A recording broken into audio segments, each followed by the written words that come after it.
মানদা শুনতে পাচ্ছ? তোমার বৌদি মনিকে একবার এই ঘরে পাঠিয়ে দাও তো।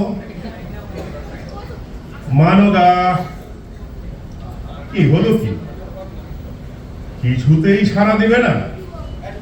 কিছুতেই না? হবে না কেন? যেমন মনি তেমনি তার পেয়ারের দাসী দুটি হয়েছে সমান। ইনি নিশ্চয়ই বাড়ি নেই। আচ্ছা, রোজ রোজ যায় কোথায়?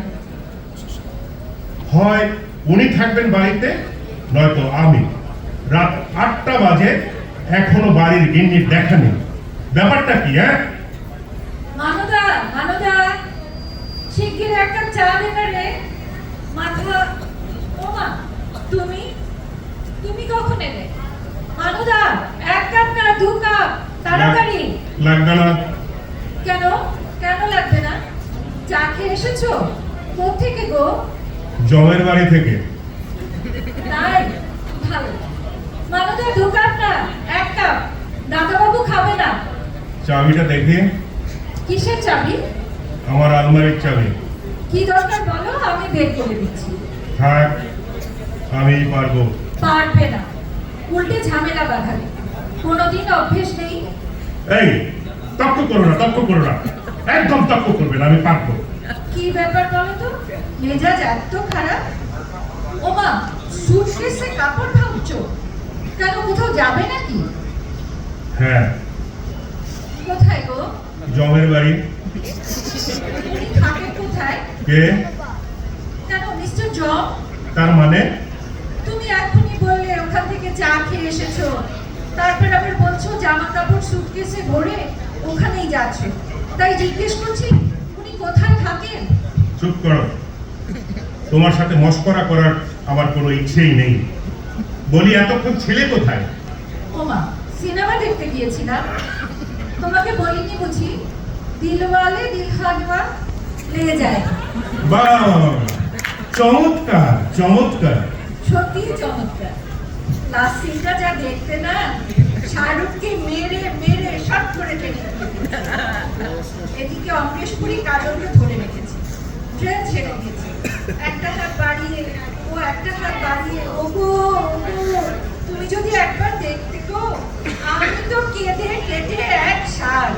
আমার রুমাল টুমাল ভিজে একাকার। কত হলো কি গো? বয়স? ও ভুলে গেছো? তোমার 60, আমার 60, তোমার 65। মনে আছে? তোমার কত হলো সেটা তোমার মনে আছে? ও মা, মনে থাকবে না? অবশ্য আমাকে সবাই বলে, আমাকে দেখতে নাকি ওরকম মনে হয় না। আমার চেহারাটা তো বেশ নরম সরম, আর আমাকে দেখতে, তোমাকে দেখলে তো মনে হয় 65, 65 না 70। ঠিক আছে, ঠিক আছে, ঠিক আছে, অত কথার দরকার নেই, আমি চলে যাচ্ছি। সিরিয়াসলি? মানে 30 বছরে তুমি অন্তত 656 বার বলেছো বাড়ি থেকে চলে যাচ্ছ, কিন্তু যাওনি। তাই জিজ্ঞেস করছি, এবার কি তুমি সিরিয়াস? হ্যাঁ হ্যাঁ, সিরিয়াস সিরিয়াস। এবার নিশ্চিন্ত?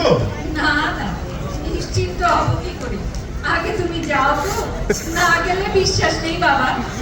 ঠিক আছে, ঠিক আছে, অত ভাবনার দরকার নেই, আমি বাড়ি ছেড়ে চলে যাচ্ছি একেবারে। আরে দাঁড়াও দাঁড়াও, অত তাড়া করছো কেন? একটা কথার জবাব দাও। সবাই যখন জানতে চাইবে অমুক বাবু বাড়ি ছেড়ে চলে গেলেন কেন, তখন আমি কি বলবো? মানে আমি তো তোমার গৃহত্যাগের কারণ জানি না। জানো না আমার কি? না। সব কিছুতেই খালি জানি না জানি না, কারণ জিজ্ঞেস করছে। কারণ তো তুমি। তার মানে আমি তোমার গৃহত্যাগের কারণ? বাহ বাহ বাহ, দোষী জানিল না কি বা অপরাধ, বিচার হইয়া গেল। এক্সেলেন্ট। খবরদার, নাটক করবে না। চিরজীবন নাটক করে এলো, তখনই আমি বলেছিলাম নাটকের বাড়ির মেয়ে আমি বিয়ে করব না। ও খালি অ্যাক্ট করবে, যেমন বাপ তেমনি হয়েছে মেয়ে। দুজনেই নাটকে ওস্তাদ। চুপ চুপ, একদম বাবা মা নিয়ে কথা হবে না। নো বাবা মা টানাটানি। এই দেখো, আমাকে রাগিও না বলছি। কেন বলো তো? তোমাকে রাগালে কি হবে? কুরুক্ষেত্র হবে, মনে থাকে জানো। হ্যাঁ, তুমি রাখলে যদি কুরুক্ষেত্র হয়, তবে আমি রাখলেও পানিপথ। এটা ভুলে যেও না, কেমন? আরে তোমার দেখি বড্ড বার বেড়েছে। এ আর যাবেই না বা কেন? দিনের পর দিন বাড়ির বাইরে থাকলে এই দিনের পর দিন মানে কি গো?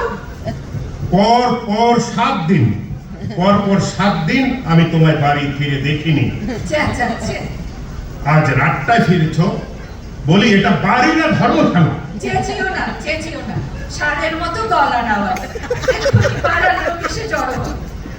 ফুলসজ্জার রাতে মশাই কানে বলেছিল আমি তোমাকে ভালোবাসি।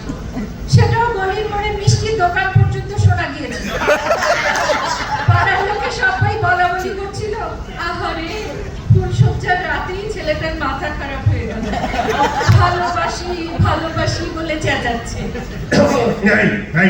একদম কথা ঘুরবে না বলে দিচ্ছি। আজ পড়ার সবাই জানুক বাড়ির গিন্নি রাত 8টার আগে বাড়ি ফেরে না। আস্তে সে তো আজ সিনেমা হলে নবর সাথে দেখা হয়ে গিয়েছিল। তার নব নব নব হ্যাঁ নব। নবটা কে? কে আবার? আমার কলেজের বন্ধু নবকুমার পুরকায়স্থ। তুমি জানো 30 বছর পরে দেখা হলো। আমার মন দুঃখের। একেবারে দুঃখের সিনেমা দেখে কেঁদে মরছি। হঠাৎ দেখি পাশের সিটের ছেলেটা আমার দিকে হাঁ করে তাকিয়ে আছে। ছেলেটা তোমার দিকে হা করে তাকিয়ে আছে? ঠিক আছে ছেলে না বুড়ো। বলো তো, অত বিদ্রুপ করার দরকার নেই। তারপর কি হলো? রাত 8টা পর্যন্ত সেই ছেলেটা তোমার দিকে তাকিয়ে থাকলো? না, তাকিয়ে থাকবে কেন? সে আমার হাত চেপে ধরলো, আমি তার হাত চেপে ধরলাম। বাহ, এ তো আরো চমৎকার। চমৎকার না হবে কেন বলো?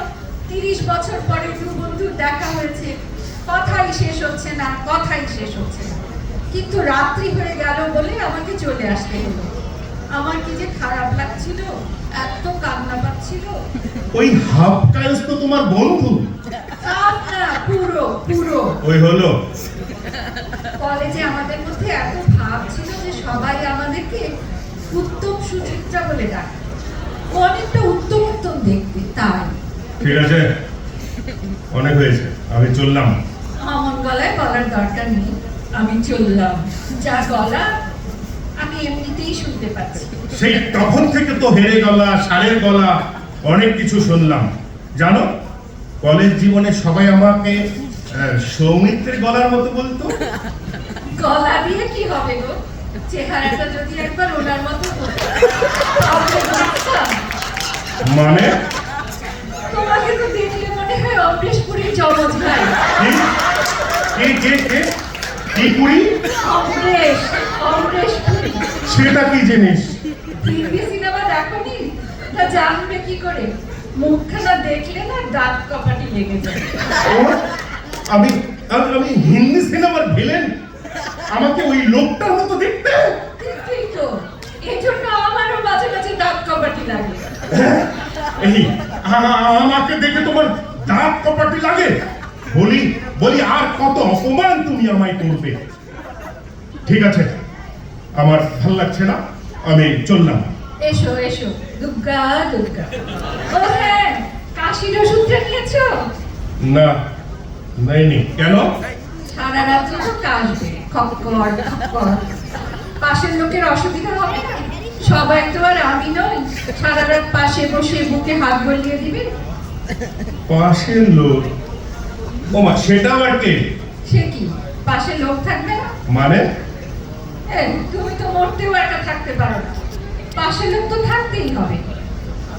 তুমিও তো একা থাকতে পারো না, তাহলে তোমার পাশেও লোক থাকবে নাকি? সেটা থাকবেই। এ আগে তুমি যাও তো, তারপর শেষকালে পাশের লোকের ব্যবস্থা হলো আর তুমি গুটি ফিরে এলে। তা হবে না বাবা, এই বয়সে আমি নবকে শুধু হয়রানি করতে পারবো।